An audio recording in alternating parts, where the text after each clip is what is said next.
आज हम लोग लेंस फार्मूला का डेरिवेशन करेंगे। यहाँ पे सबसे पहले डायग्राम के ऊपर डिस्कशन करेंगे। डायग्राम में सबसे पहले हम लोगों ने क्या कर रखा है, यहाँ पे एक लेंस रखा है और ऑब्जेक्ट ओ पॉइंट पर है। यहाँ पर ऑब्जेक्ट ने लेंस के फर्स्ट सरफेस पे स्ट्राइक किया, इस पॉइंट पर स्ट्राइक करने के बाद रिफ्रैक्ट होती है और इमेज कहाँ पर बन रही है, आई डैश पर। ऑब्जेक्ट ओ सरफेस के फर्स्ट सरफेस पे स्ट्राइक करता है लेंस के और इमेज कहाँ बन रही है, आई डैश पर। सेकंड सरफेस से जो रिफ्रैक्शन हो रहा है वहां पे इमेज कहाँ बन रही है, आई के ऊपर। फर्स्ट सरफेस से normal centre of curvature C1 और फर्स्ट सरफेस से सेंटर ऑफ कर्वेचर की जो डिस्टेंस होगी ना वो कितनी होगी, R1 होगी। और सेकंड सरफेस से सेंटर ऑफ कर्वेचर की जो डिस्टेंस होगी कितनी होगी, R2 होगी। ऑब्जेक्ट से लेंस के फर्स्ट सरफेस की डिस्टेंस कितनी होगी, U होगी। और फर्स्ट सरफेस से आई डैश की डिस्टेंस कितनी होगी, V डैश। और सेकेंड सरफेस से इमेज की डिस्टेंस कितनी होगी, V होगी। ये डायग्राम का एक्सप्लेनेशन हो गया। देन यहाँ पे हम लोगों ने क्या कर रखा है, लेंस के दोनों साइड क्या है, एयर है जिसका रिफ्रैक्टिव इंडेक्स कितना होता है, 1 होता है। अब फर्स्ट सरफेस के केस में हम लोग देखेंगे तो रिफ्रैक्शन का फॉर्मूला क्या होता है, n/v -1/u equal to n-1/r। उसी का हम लोगों ने यूज किया है। तो फर्स्ट सरफेस के केस में ऑब्जेक्ट का काम हमारा कौन कर रहा है, u, और इमेज कौन कर रहा है, I dash, that mean v dash उसकी डिस्टेंस होगी।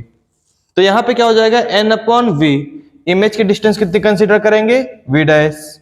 तो क्या हो जाएगा, n/v dash -1/u equal to n-1/r1। Equation number 1 हो गई। सेकेंड सरफेस के लिए जाएंगे, सेकेंड साइड जाएंगे तो वहां पे क्या होगा, reversibility of light, that means वहां पे रिफ्रैक्टिव इंडेक्स 1/n हो जाएगा। तो यहाँ पे क्या हो जाएगा, 1/n। यहाँ पे v डैश हमारा ऑब्जेक्ट का काम करेगा सेकेंड सरफेस के लिए और इमेज हमारा v।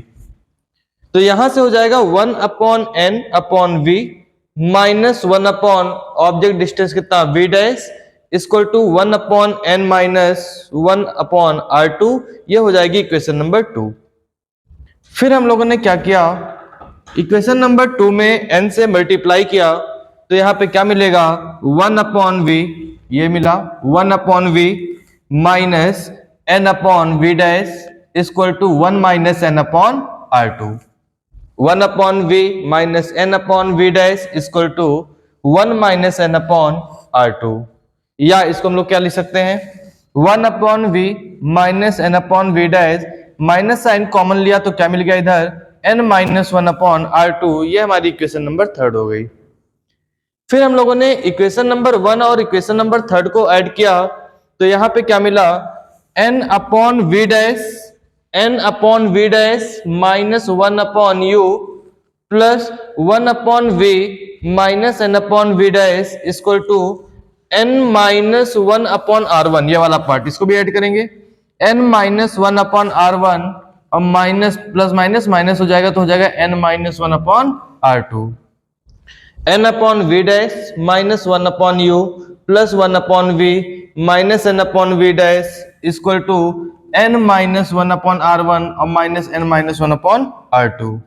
यहां से n/v dash minus plus cancel out हो गया। यहाँ पे क्या बचा, 1/v minus 1/u equal to n-1 common हो गया तो बचा 1/r1 माइनस 1/r2। तो 1/v minus 1/u equal to n-1 1/r1 minus 1/r2। ये क्या हमारा लेंस मेकर्स फॉर्मूला है। देन कंडीशंस क्या आई कि अगर हमारा ऑब्जेक्ट इनफाइनाइट पर होता है तो इमेज हमारी कहां पर बनेगी, फोकस पर बनेगी। अगर ऑब्जेक्ट इनफाइनाइट पर होगा तो इमेज कहां पर बनेगी, फोकस पर बनेगी। तो इस वैल्यू को हम लोग इक्वेशन नंबर 4 में पुट कर देंगे। तो यहां पे क्या मिलेगा आपको, 1/f माइनस 1/इनफाइनाइट equal to n-1 1/r1 minus 1/r2। ये फोकस लेंस के लिए फार्मूला फाइंड हो जाएगा क्योंकि 1/इनफाइनाइट की वैल्यू 0 हो जाएगी। तो यहां से क्या मिलेगा फाइनली हमें, 1/f equal to n-1 1/r1 minus 1/r2। ये हमारी इक्वेशन नंबर 5 हो जाएगी। अब 4 और 5 की कंपेयर करेंगे हम लोग। जब कंपेयर करेंगे तो देखेगा n-1 1 upon R1 minus 1 upon R2 दोनों में कॉमन है, तो सेकंड पार्ट को इक्वेट कर लेंगे। तो यहां से क्या मिलेगा, 1 upon F equal to 1 upon V minus 1 upon U. ये हमारा क्या है, लेंस फॉर्मूला। Thank you.